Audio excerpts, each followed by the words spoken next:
Just as was done previously, development for Final Fantasy III began almost immediately after 2 released. There are some conflicting accounts that say it began earlier. However, based on the time constraints placed on 2, it is doubtful any significant work was made on 3 until later. The development team led by Hironobu Sakaguchi remained in their studio in Sacramento, California, so that lead programmer Nasir Jabeli could continue his work, as his Japanese work visa had expired during production on the previous game. Most of the development team stayed on board with Final Fantasy III. Sakaguchi returned as director and story writer, Hiromichi Tanaka remained lead designer, Yoshitaka Amano would again design the characters, scenario writing was up to Kenji Terada, and Nobuo Uematsu would serve as the game's composer. Akitoshi Kawazu did not return for Final Fantasy III, however, and his role as co-designer with Sakaguchi and Tanaka would be filled by Kazuhiko Aoki. Aoki had previously been Sakaguchi's assistant for the games Cruise Chaser Blasty and King's Knight, both of which released prior to Final Fantasy. Kawazu instead was tasked with developing his own game for the newly released Game Boy handheld console. Square president Masafumi Miyamoto picked up the Game Boy shortly after it released in April of 1989 and fell in love with the puzzle game Tetris. Miyamoto would routinely play the game during breaks and on his commute, and loved how simple and addicting the title was. He believed that Square could make their own game to take advantage of the emerging handheld market, and Kawazu was the man who answered the call. Kawazu wasn't interested in making his own puzzle game like Tetris, but was confident that the Game Boy market could prove profitable. The Game Boy's library was largely composed of sports games such as tennis and baseball, puzzle games like Tetris and Boxel, and an all-new adventure starring Nintendo's mascot, Super Mario Land. All of these games were designed to be played casually and enjoyed in short bursts, and Kawazu believed that an RPG too could flourish with these design constraints in mind. Makai Taoshi Saga released in Japan for the Game Boy on December 15th, 1989. Like Final Fantasy, Saga took inspiration from tabletop RPGs of the 70s and 80s. Where Final Fantasy was influenced by Dungeons & Dragons, Saga found inspiration from Gamma World. Gamma World operated much like D&D, but featured a setting that was much more sci-fi.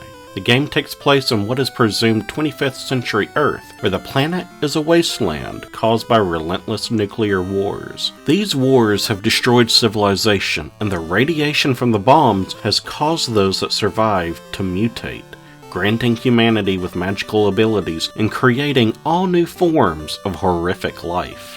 Gamma World was hugely influential and would later serve as the basis for the 1997 hit Western RPG Fallout. Kawazu studied other titles released on the Game Boy to learn what made them succeed on the unique platform, and generated from this 3 key goals for the console's first RPG.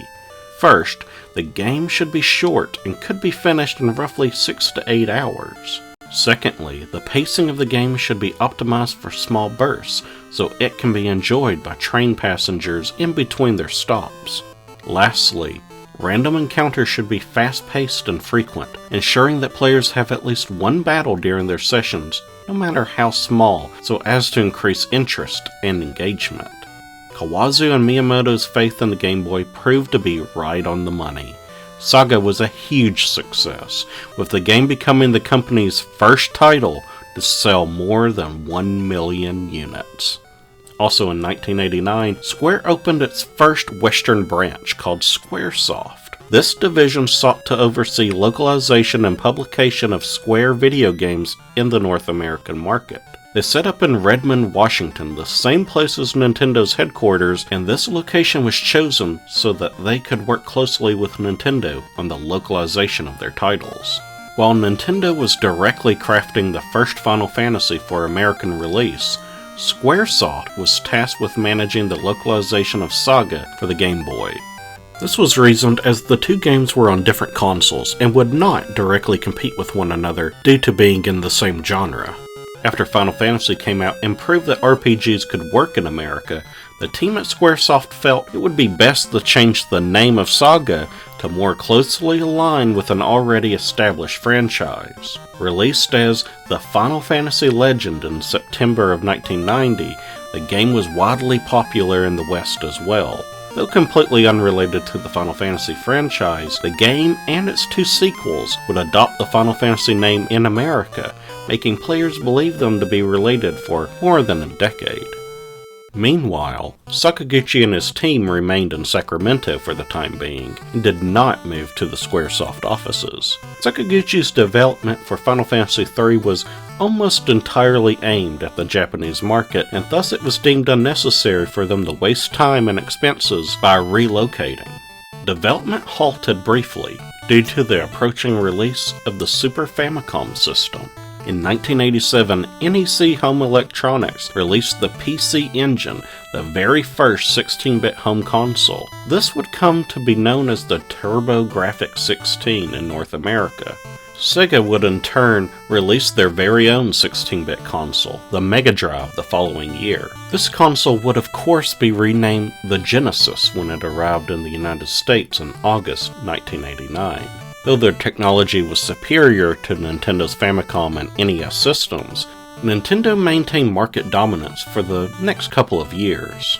In 1988, Nintendo began to slowly tease the Famicom successor, largely as a way to stave off sales of their competitors' consoles. The rationale was that Nintendo had the most fans, and consumers would hold off from buying a more powerful console from another company if they knew Nintendo was developing one of their own.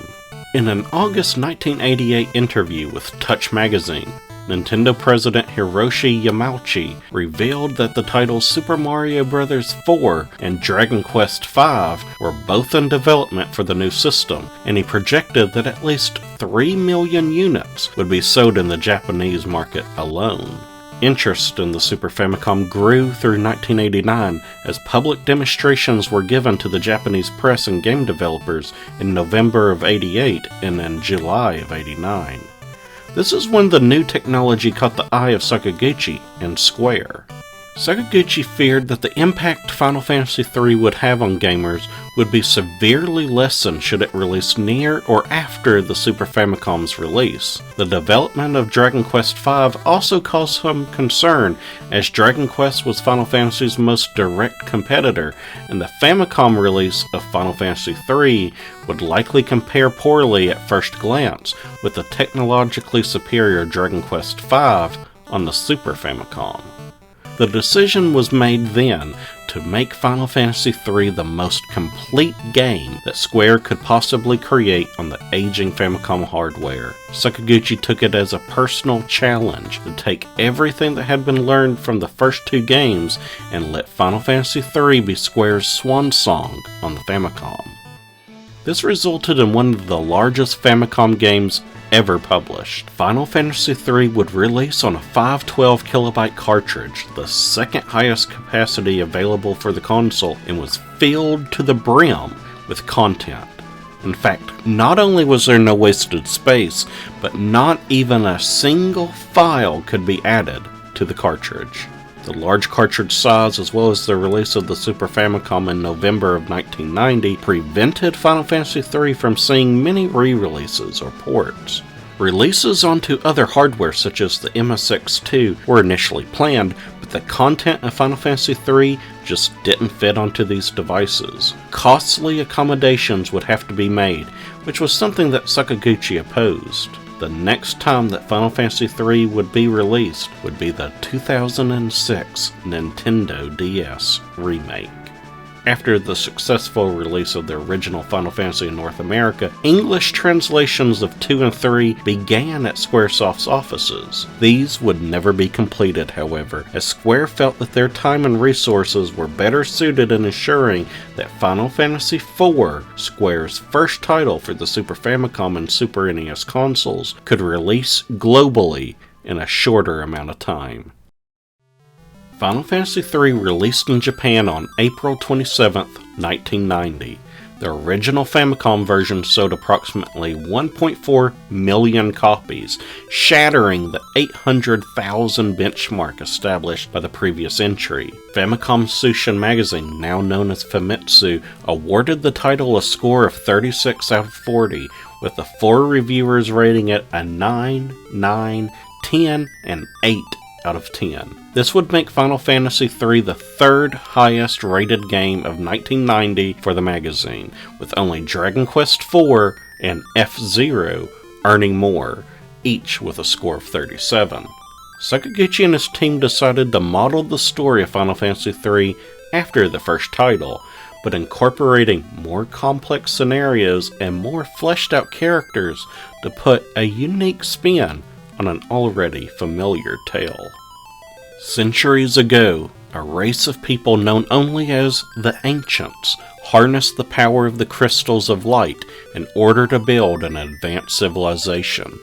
The tremendous use of this power upset the balance of the world, and thus 4 warriors of darkness were summoned to destroy the Ancients' civilization and restore balance. This was the cycle of the world according to the Golgans, sightless sages who used their magic abilities and their wisdom to foretell the future.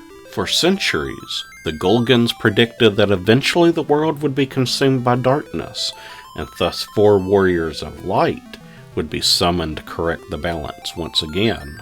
The game begins with a massive earthquake tearing open the entrance to a cave near the village of 4 orphan children who reside within the village then decide to sneak inside the cave and explore, only to come into contact with the Wind Crystal, which has remained dormant underground waiting to be called upon. The Wind Crystal blesses the 4 children, granting them a portion of its power and tasks them in ridding darkness from the land and restoring balance to the world. During their travels, the 4 heroes encounter many different forms of darkness's corruption and fight to bring order to a world besieged in chaos. They too learn that the land they live within is in fact a floating continent located high above a surface world, which is being held up by a gigantic structure known as the Tower of Owen. The foursome traverse this massive monument, journeying to the lands below, only to find that the world has become flooded and its inhabitants turned to stone due to the destruction of the earth and water crystals. This catastrophe, the party learns, has been caused by the evil wizard Xandi, who has plunged the world into chaos in an act to achieve immortality.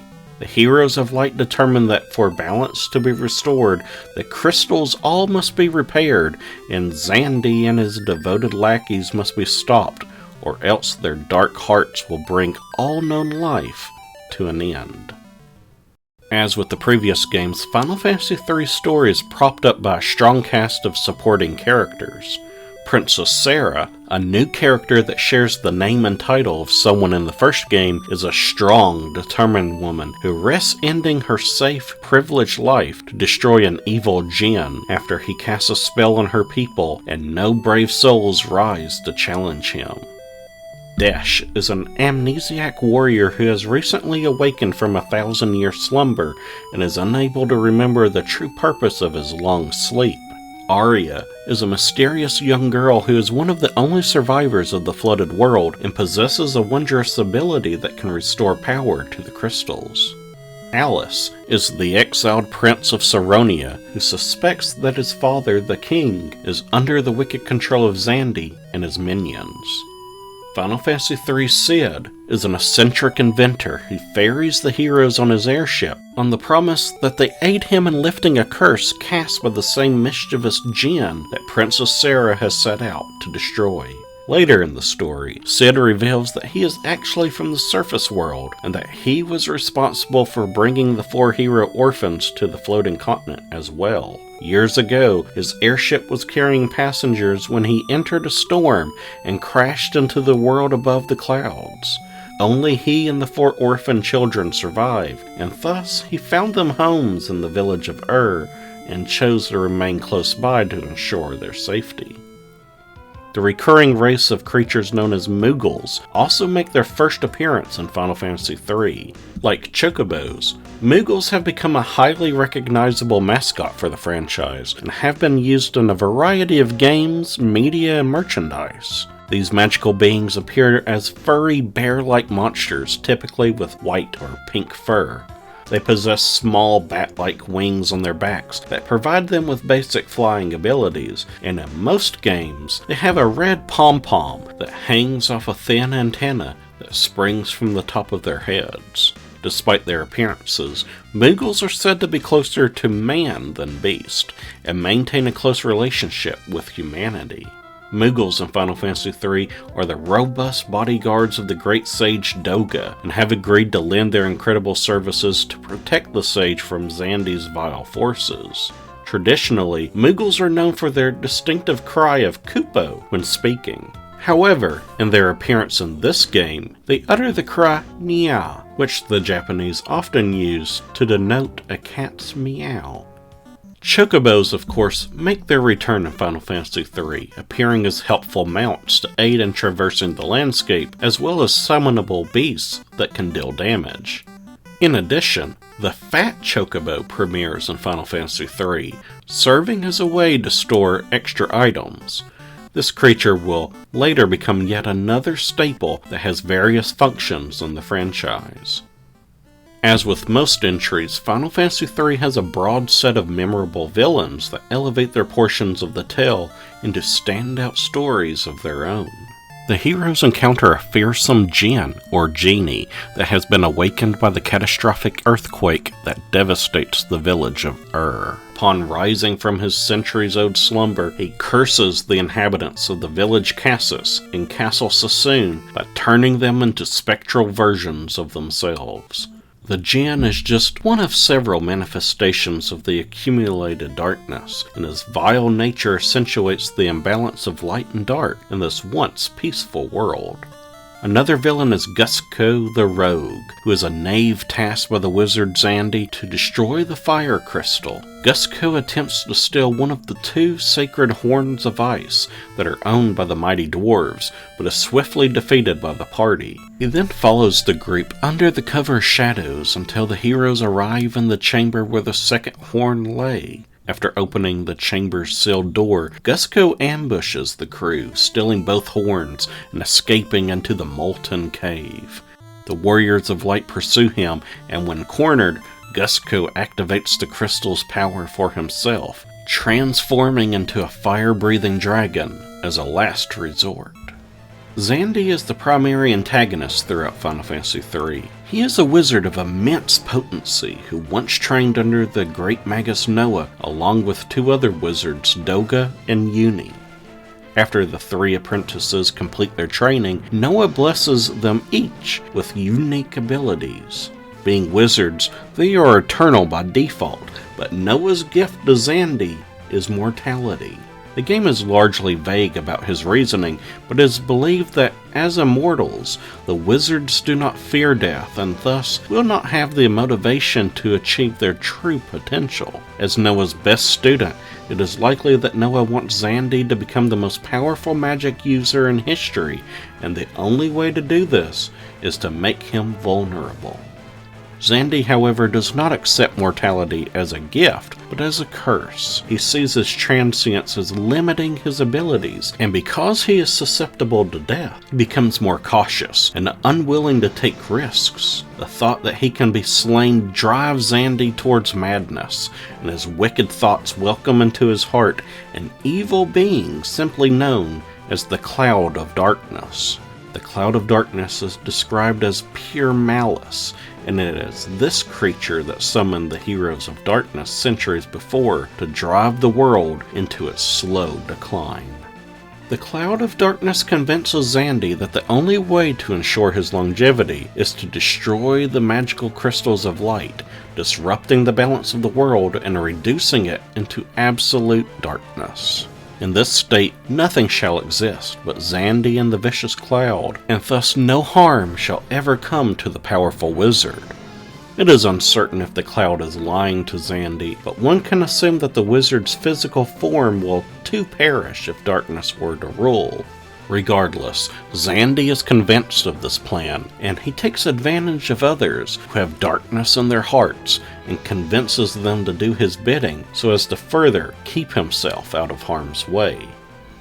The Cloud of Darkness, the true villain of Final Fantasy III, is only revealed to the player at the very end of the game, after Xandy is slain in battle. The Cloud easily defeats the four heroes of light, but they are brought back to life and made more powerful than ever after the wizards Doga and Uni, the former disciples of Noah and confidants of Xandy, sacrifice themselves with their own magic. This whole scenario, powerful villain being controlled by an even more powerful, even more evil entity, and having the party wiped out before being resurrected by companions that they've made in their journey, is a common trope in Japanese RPGs that is virtually definitive of the genre. Final Fantasy III may not have been the first to do this, but is one of the earliest and most notable of examples, and this kind of development would be used numerous times throughout the franchise, and across the genre. Final Fantasy III retains much of the gameplay from the original title, doing away with many of the changes that the second game had made. Experience points are again earned by defeating enemies, not by performing actions. All magic spells also have to either be bought in stores or found while adventuring, so their strength doesn't increase based on usage. Magic points introduced in Final Fantasy II do make their return, however. The classes from the first Final Fantasy are replaced with a highly refined job system, which has become a signature for the franchise. Classes in role-playing games are permanent roles that characters fill in a party. Jobs, Sakaguchi surmised, were much more temporary and could be changed at any point to address the situation at hand. This method was introduced to give the player much more freedom in their party composition, as well as expand the kinds of roles characters could play, and the amount of strategy gamers had at hand. All characters begin the game as lowly Onion Knights. These simple warriors are extremely weak at the start of the game, with no special commands to speak of. Once characters reach level 90, however, the Onion Knight's stats begin to expand exponentially, eventually making them the most powerful job in the game. In addition, this is the only job that can equip the special Onion equipment, which is the strongest equipment set in Final Fantasy III. All of the former classes from Final Fantasy I are present here, though with some minor changes to their overall behavior. New jobs are unlocked as more crystals are awakened and side quests are completed, leading to a total of 23 jobs for the player to choose from. Some notable new roles for characters include the spear-wielding dragoon, the nature-manipulating geomancer, the musical bard, the negative energy harnessing dark knight, and the creature-evoking summoner. Proficiency, which acts as a type of job level, increases the longer a character stays at that particular job. Proficiency, in turn, increases the base stats of the character when they are assigned to that job. While players can change jobs anytime outside of battle, they must spend capacity points, which are earned by completing battles. In addition to jobs, Final Fantasy III introduces special commands that are specific to certain jobs. For example, thieves can steal useful items from enemies, and dragoons can jump off screen, dealing a major blow on the next turn. There are even some passive abilities that can be used outside of battle, such as the thief being able to pick locks to open secret passages that would otherwise require a key. Summonable creatures also make their debut in Final Fantasy III and have become a major part of many Final Fantasy titles since. Sages, evokers, and summoners can all call forth the power of these summoned allies. There are 8 creatures in total that can be conjured to aid in battle. The quick-hitting Chocobo, the ice-harnessing Sheva, the lightning-wielding Rama, the flaming beast Ifrit, the mounted swordsman Odin, the water dragon Leviathan, the earth-shaking Titan, and Bahamut, king of dragons. Summon monsters will use one of 3 abilities when called upon, either an offensive attack, a healing or beneficial spell on the party, or their ultimate attack, which is a greatly powerful offensive spell. Two impactful visual adjustments were also made in Final Fantasy III, which would remain a constant throughout the franchise. First, the action text box was completely removed. In the first two games, details of each battle would appear in a small box on the screen, letting the player know how much damage had been done, or if an attack missed, and so forth. In Final Fantasy III, such details appear above the target, so as to make it easier to follow the flow of battle. Secondly, auto-targeting is made to limit frustration. In previous games, if a targeted enemy is defeated before a character can act, then that character will attempt to attack the space where their enemy previously stood, resulting in an automatic miss. For Final Fantasy III, physical attacks will innately focus on another foe that is still alive. Magic abilities, however, will still land in the empty space, the logic being that spells require intense concentration that can't be redirected easily. The music of Final Fantasy III is largely regarded as some of the best in the franchise, and is often cited as the point in which composer Nobuo Uematsu began to shape his distinct musical style. Uematsu incorporated a range of musical tastes, from new age and jazz to much more somber symphonic tracks. The limited sound hardware of the Famicom was stressed to its limit, with many songs featuring cascading rhythms and a driving bass in the background. The game's signature tune, Eternal Wind, is both adventurous and dreamlike in its composition, embodying the full nature of what a fantasy world should sound like. It's a track that's been adopted many times in other Final Fantasy titles, most notably in Lightning Returns Final Fantasy XIII, where full lyrics were assigned to the theme.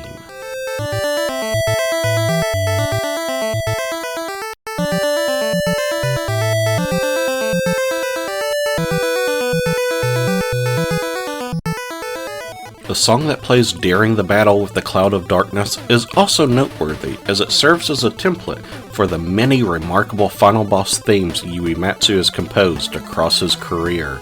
The track begins with a slow, ominous build-up, hyping the player up to face off against a mighty being composed of unadulterated malevolence. After this intro, the theme explodes into a quick-paced, chaotic arrangement closer to rock music than anything else in the game.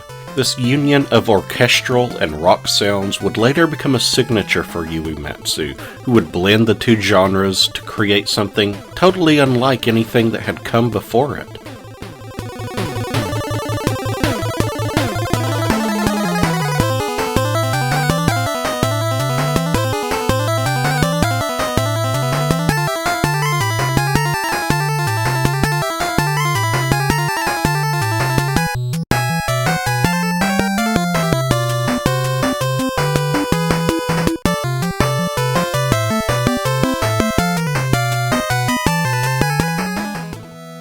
The franchise's main theme also makes its return to Final Fantasy III.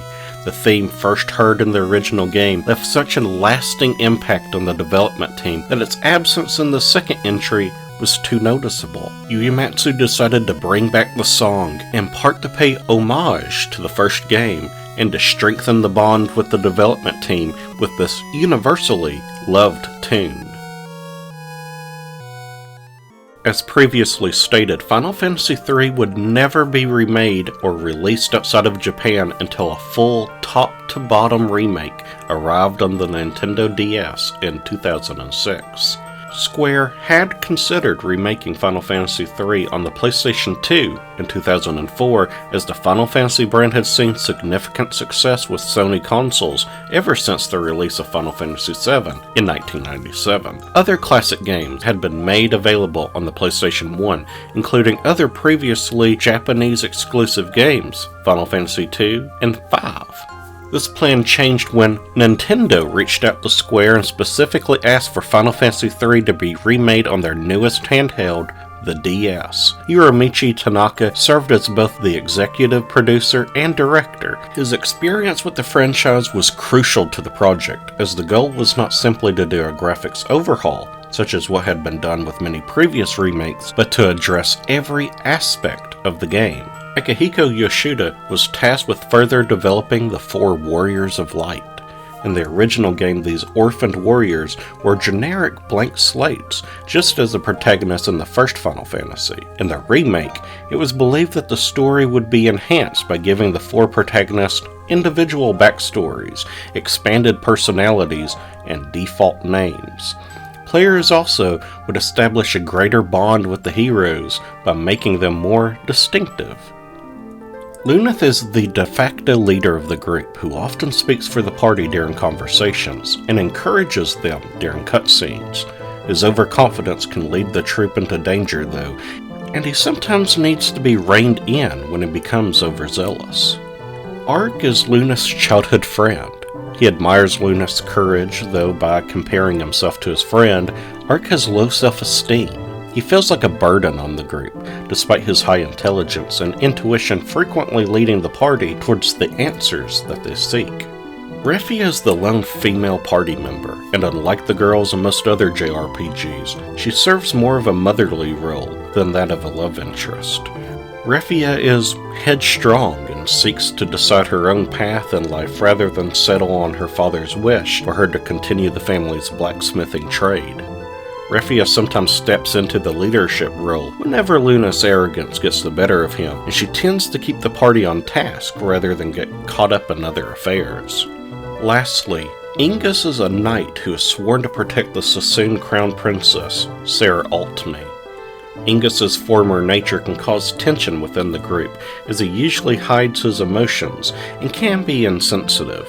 He initially believes the party is beneath him and frequently calls them younglings, despite their close proximity in age. The journey, however, forces him to grow not just in his combative strength, but also in his core mentality. Ryosuke Aiba, who had served as art director for 2002's Final Fantasy XI Online, was brought on board to serve the same role for the Final Fantasy III remake and inject a fresh visual look for the new title. Aiba based much of the character design off Akihiko Yoshida's earlier designs for the game's Final Fantasy Tactics and Ogre Battle. This created a distinct appearance that gave off a vintage vibe with its simplistic details while also feeling modern when converted into 3D models. Much of the game was tweaked to provide a better overall user experience. Many jobs were adjusted to make them more powerful, more useful, or even less dominant in some instances. Enemies, by and large, were made stronger to offer a more appropriate difficulty due to the job rebalancing, and because gamers on average had much more role-playing experience in 2006 than they did in 1989. The Onion Knight job was replaced with the Bear or Freelancer job, depending on the region, with the original Onion Knight becoming a secret 24th job that can be obtained towards the end of the game. Supporting characters were also given a much more useful role, in that they could randomly use abilities to aid the party in battle. In the original game, these characters would just follow the crew around until their assistance was needed to advance the plot. In the remake, guests will randomly appear during battles and use one of their various assigned abilities, such as healing damage or slashing away at gruesome foes. Final Fantasy III also took advantage of the DS's Wi-Fi capabilities by introducing a type of email system titled Mognet, which was named in reference to a similar feature in Final Fantasy IX. Players using Mognet were able to exchange messages between other players online. Mail could also be received and sent to non-player characters encountered in the game. Using Mognet is essential to completing some side quests and in unlocking the Onion Knight job, the almighty Ultima weapon, and access to a hidden dungeon, sometimes referred to as the Iron Giant's Cave, though it's unnamed in the game. Unfortunately, the DS's online features were discontinued in 2014, rendering the full range of Mognet inaccessible, although all major side quests and additional content can still be obtained. The soundtrack was overhauled to provide a more updated musical score. New arrangements to Uematsu's classic songs were composed by Tsuyoshi Sakido and Kaiji Kawamori, both of which were close friends of Uematsu and played in his band, the Black Mages. To mark the release of the Final Fantasy III remake, a unique crystal white DS Lite was crafted and sold exclusively in Japan. It features Akihiko Yoshida's artwork of the revamped protagonist emblazoned on the top, along with the game's logo. The DS remake would itself be ported to numerous devices, each with their own minor adjustments. The Apple iOS version arrived on March 24, 2011 via the Apple App Store. An Android version also came the same day and had some notable exclusive features, including expanded story sequences and new artwork for many of the jobs. On September 9, 2012, a PSP port launched in Japan only. This version contained new galleries for monsters and items and allowed the player to choose between new or classic music. Though a Japanese exclusive, the game also included an English text option, making it very import-friendly. Other releases include a Kindle Fire Edition in 2012 as a launch title for the 2013 Ouya console on Windows Phone and on Steam. As with the other first 6 games in the series, Final Fantasy III was again released as part of the Final Fantasy Pixel Remaster Collection in 2021. This version aligns more closely with the original Famicom release in both the presentation and in story. The 4 protagonists are again 4 nameless orphans. There is no Mognat, nor is there a bonus dungeon. This adds to the difficulty of recommending Final Fantasy III to those wanting to play it today. Players wanting something closer to the authentic experience, but with modern day enhancements, the Pixel Remaster is the version to go for. The 3D remake, however, has been designed specifically to better appeal to today's audience, and so for those types of gamers, the Steam and mobile versions of the remake are perhaps the easiest and best ways to play that copy. Final Fantasy III would be the last of the classic games of the franchise, as big changes were underway for the series' leap to 16-bit hardware. Final Fantasy IV would mark a turning point for JRPGs in general, as its structure continues to be imitated to this day, and has gone down in history as one of the finest role-playing games of all time.